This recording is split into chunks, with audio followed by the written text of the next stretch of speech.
is up? Welcome to another Top 10 Dark Ride Dracula Spooky List. This time, the Top 10 zombie songs. I don't have a zombie here with me. I have a voodoo doll.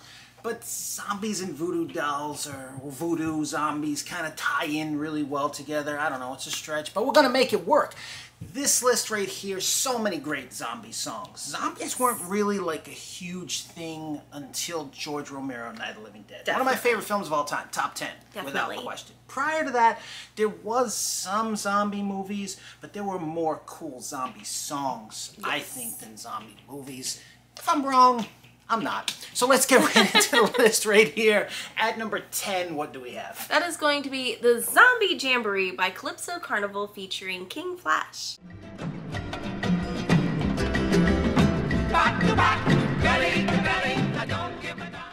Yeah, wow, one shot. Good job. That one right there, that is...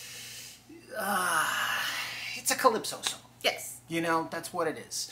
It's like reggae...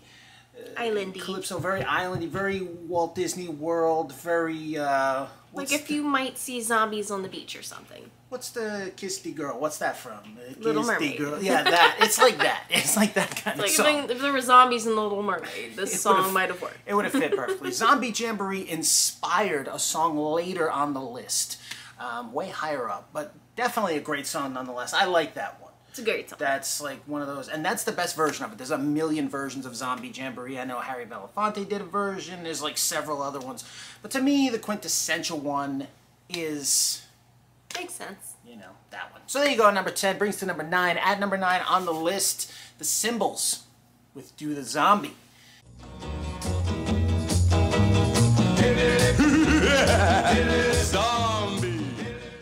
Like this, I guess? From 1963. That one right there. That, of all the songs, I think that's the one that sounds like a bunch of zombies could have recorded it. That's true. It might have been made by zombies. Or a bunch of hippies. It's got that kind of vibe to it. It sounds like a bunch of hippies hanging out. There's a guy, zombie. Just that one guy. You know Depending on what they're on. Yeah, I mean, there's one guy the whole time, the baritone singer, like they always had back then, that just... His job was to just say the one word. One word. In a really low voice. Well, this was that guy. Zombie. There's that guy. That's a great song, though, but it literally does sound just like they recorded it in one take. Like, let's get a bunch of drunk dudes together, maybe zombies, maybe hippie zombies, and record this song. And it's great. The Symbols. 1963, Do the Zombie. How would you do the zombie? Like... That's how you would do a zombie? Like the Thriller. Okay. Maybe. I don't know. This is the number 8. At number 8, what do we got? Watusi Zombie by Jan Davis. Yeah.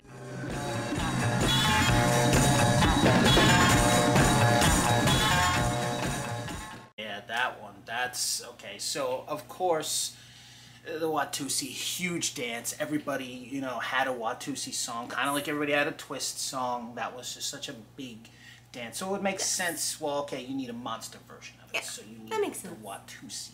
Watusi Zombie. Watusi's mentioned in a million other songs. Indeed it is. And is one of your favorites mentions the Watusi. So, great song though, Jan Davis. It's an instrumental, great song. The intro to that thing though makes it sound, it's like a kung fu movie intro.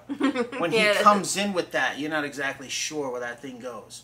But I don't even know how to classify what kind of song that is. That is just a crazy, reckless instrumental that just sounds like total chaos. It does sound chaotic. I don't really know how to explain it. And I don't even know if you could do the Watusi to that song. I don't know how to do the Watusi. But I know it's a very erratic, crazy song. But great nonetheless. Totally insane. Sounds like something Dr. Demento would have loved. Ah, yes. And I heard that song from Howie Pyro. So shout out to my buddy Howie Pyro, rest in peace. That's where I first heard that song. Crazy, maniacal instrumental. And he loved that stuff. And I do too. Jan Davis, Watusi Zombie. So that brings us to number 7. At number 7 on the list of monotones with Zombie. Bizoo, bizoo, bizoo. Bizoo, bizoo, bizoo.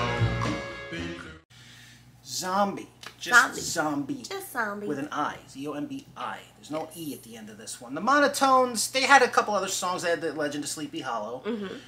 Zombie's more laid back. It's just like, it's that kind of song. They had their biggest hit was, of course, Book of Love. That's a monster classic doo-wop song. Great group out of New Jersey, but they're known for Book of Love. But if you dig in, there was some monster kids in there. Oh, definitely. They love The Legend of Sleepy Hollow, and they love zombies. And that's a great classic song from 1958. Yes. Zombie from the Monotones.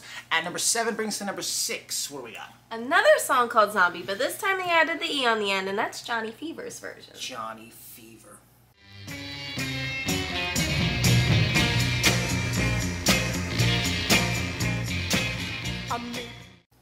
That's a phenomenal song, 1966. I can't tell you anything about Johnny Fever because nobody knows anything about Johnny Fever. Johnny Fever, clearly, that wasn't his name. No. Okay, it was a stage name. Because of that, and because he only made this single, and because the internet wasn't around back then for everything to be documented, it got lost and nobody knows who he is. Yeah, nobody knows who Johnny Fever is, but he made an amazing single, and what a great song this is. It's very garage rock. Mm-hmm. It fits perfect with like Round Robin's I'm the Wolf Man. Yes. It's got a great guitar riff. It's catchy, hooky, it's raw. Johnny Fever's got a great voice. Mm-hmm. I don't know who he was, but I wish I did because I wish there was more music from him. I guarantee he had some killer stuff in his arsenal somewhere because that song is just amazing. It's perfect. It's a product of '66. You can see that garage rock thing, but yeah. Zombie.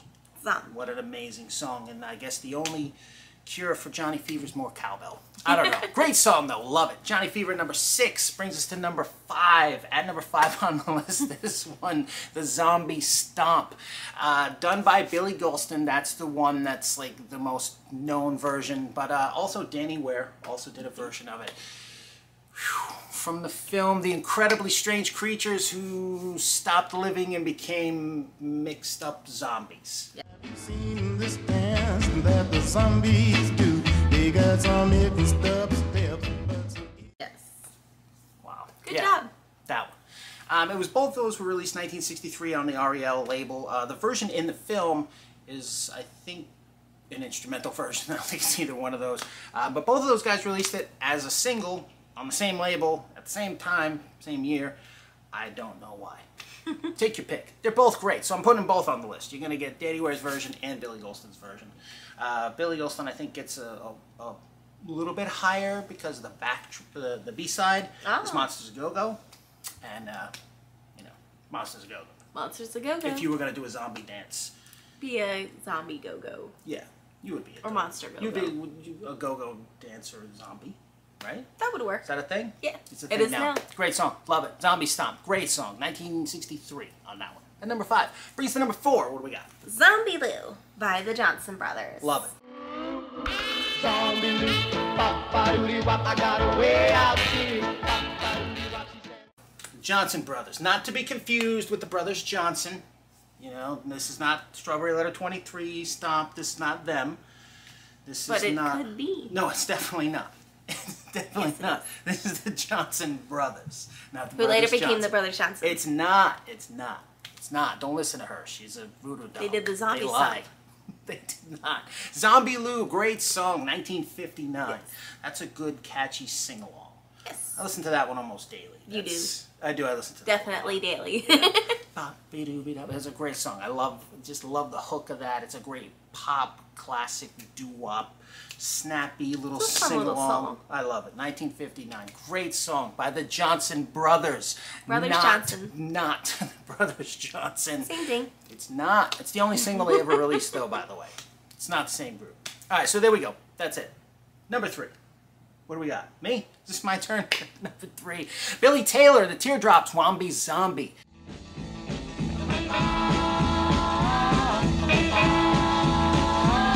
The night was dark and gloomy, and tombstones lit. Easily one of my top 5 most wanted records. I do not own a copy of this record. I've That's never even seen a copy of this record. Rare as hell. I don't know. From 1959, that song is just Wombi Zombie. What a great song. You Catchy. know, I almost wonder if that's where Rob Zombie got his name from. If you listen to the track, it sounds like Rob Zombie. Yeah. And Rob Zombie loved a lot of this stuff. Yeah. He was a fan of a lot of these songs. He is an old school monster kid. He's an OG Halloween kid. So it would make sense because Yeah. you know he knows these songs. He's not good at remaking the monsters or things like that, but he's definitely... He's one an of us OG still. monster We kid, still love him. sure. That one right there, though, super, super rare single. I've been looking for that for years and years and years now. One of my favorite songs. I love that song. It's a great song. I love Wombi Zombie. If you listen to it, it sounds like he's saying Rob Zombie. It does. So who knows? And he was like, Yeah. that'd be a good name, yeah. It's definitely But he was possible. little, so it'd be higher pitched, so. Great song. Love that one. Wombi Zombie at number 3 from 1959 brings us to number 2. At number 2 on the list, what do we got? Rockin' Zombie by the Crewnecks. Love.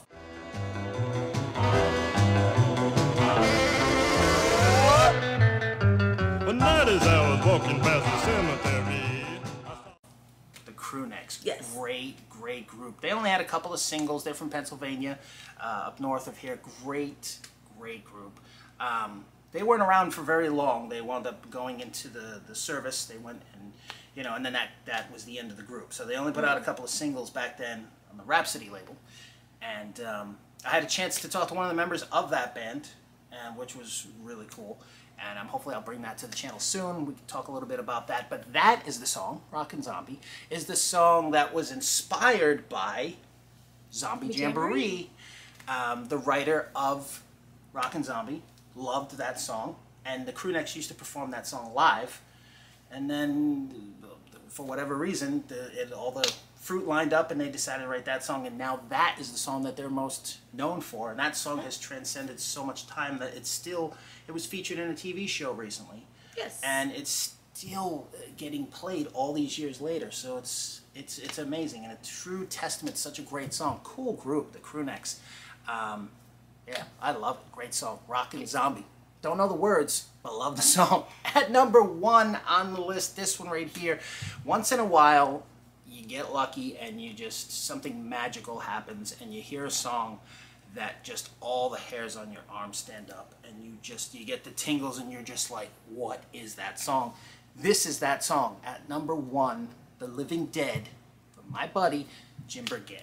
the living dead of those who live without love. The living dead of... Yes. What a song. It's, I mean, it's not actually about a zombie, so Not at all. this is on more of a technicality. It is The Living obviously Dead. a metaphor, but it's such a great song. Amazing. It's such a great vocal. It's a smooth song. Like, Yeah. it's an amazing song. Jim Burgett, hugely talented singer, amazing guy, and Super just nice. super nice guy, amazing talent, so many great songs in his catalog. That one right there, The Living Dead, that is his only Columbia Records single, backed with Let's Investigate, which is a phenomenal song too. I have no idea how both of those songs were not mega hits in their day. They are both flawless masterpiece musical works, both of those songs. Yes. I love that record. It's insanely good. Jim is an insanely talented human being, and that song's just phenomenal. I remember reading an article that, this is crazy, but Anton LaVey's daughter did a striptease to The Living Dead, and if you know anything about Jim is the complete opposite of that life. As opposite of that as you can be. The polar opposite. He is a very kind and God-fearing man. Yeah. So I'm sure that so would, of course I had to tell him that because and I'm that's just me. like, I can't believe you're telling him that. I'm like, don't. And I'm just like, he had no He's idea like, that this stuff was. What? Yeah, I know. Why? I know. Look for lots more on Jim coming to the channel soon. He's the best. Some interview stuff, more on his catalog, more on his works, and I'm for sure his biggest fan. So I will be bringing more of that stuff to the channel. But if you take nothing away from this list, that is the one to go and listen to. Amazing track, without question. The Living Dead, masterpiece song, had to be at the #1 spot. But I love all of these. So that's it. That's going to do it for us on this zombie list. Is there a zombie song that you think should have been on the list? If so, put it down there in the And comment box remember, below. they're classics. Thriller's not on the list. Yeah, these are all the classics here. If you want the metal stuff, that's the other channel. Yes. If you want the classics, and you're a classic OG monster kid, this is perfect for your playlist. And so that's why we make these episodes. Hopefully you dig it. So if there's a zombie song you think we should check out, or one that you would have put on the list, let me know down there in the comment box below. And we'll see you soon, myself and my voodoo doll here, Miss Amy, for another episode of Dark Ride Dracula.